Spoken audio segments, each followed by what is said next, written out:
jeune, sois un modèle pour ta génération. Que jeunesse là t'est tiré, sujet ça dans 1 Timothée chapitre 4, verset 12.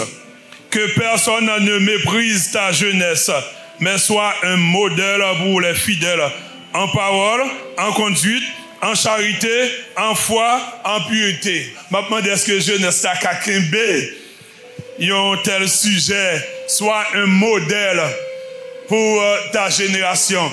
La grande question, la question qu'il faut poser matin, pendant toute semaine, nous entendons, est-ce que vous êtes un modèle? Est-ce que vous êtes un mot? Est-ce que vous êtes un modèle? Non, qui ça ou estimez que vous êtes un modèle? Si vous évaluez tête ou, non, qui ça ou dit tête ou son modèle? Combien de temps vous avez l'église? Combien de temps vous avez des convertis? Dans quel groupe vous avez chanté? Dans combien de chorales? Dans combien de groupes? Ce n'est pas ça qui est important. J'ai l'impression que jeunesse a cherché un bagage. Il a besoin de connaître est-ce que c'est un modèle. Dans qui ça vous estimez que vous êtes un modèle? Dans le comportement?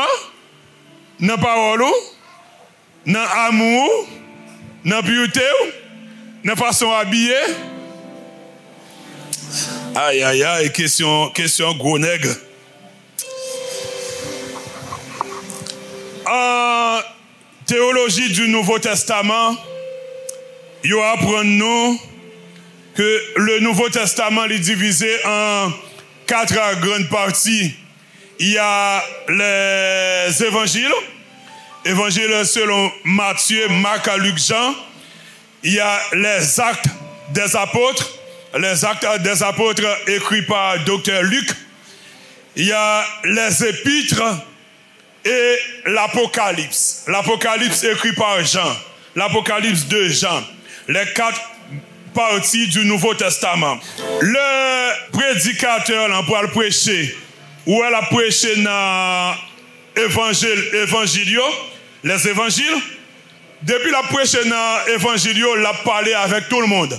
Parce que les évangiles, ils ont parlé de la naissance, la vie jusqu'à la mort de Jésus-Christ. Les évangiles sont adressés à tout le monde, que vous soyez chrétien ou païen. Depuis le prédicateur a prêché dans l'évangile, il a parlé avec tout le monde.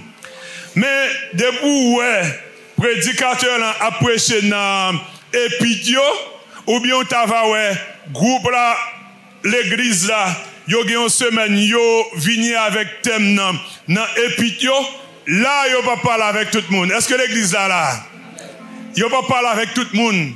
On va dire mais non serviteur depuis c'est prêcher pour tout le monde. Non, c'est pas vrai. Depuis le prédicateur a prêché dans épître, la parle avec l'église là directement. Amen. Depuis le sujet c'est dans épître, sujet a concerné l'église directement. Parce que épître, yo adressé directement aux églises. Épître, pas pour pas un monde qui pas encore converti. Épître, c'est pour nous. C'est-à-dire, sujet, c'est pour exactement jeunesse l'église. Jeunesse l'église, la jeune l'église, yo. Un sujet comme ça. Soit un modèle. Apôtre Paul, les théologiens reconnaissent que apôtre Paul, il présente lui comme étant le plus grand écrivain du Nouveau Testament. Pourquoi pas le plus grand écrivain de la Bible, apôtre Paul. Pas en termes de poids intellectuel, mais en termes de volume, quantité de livres que Paul écrit. Dans 27 livres du Nouveau Testament, apôtre Paul lui-même seul il écrit 13. Et même il y a des grands chercheurs qui disent 14 parce qu'ils ont attribué le livre hébreu à apôtre Paul. Mais apôtre Paul écrit 13 livres. Apôtre Paul lui-même seul il écrit 49% dans le Nouveau Testament. C'est ça qui fait représenter Paul comme étant le plus grand écrivain de la Bible. Au cours de son deuxième voyage missionnaire, pendant Paul a quitté Asie Mineure pour rentrer en Europe, en Grèce, dans la région de Macédoine.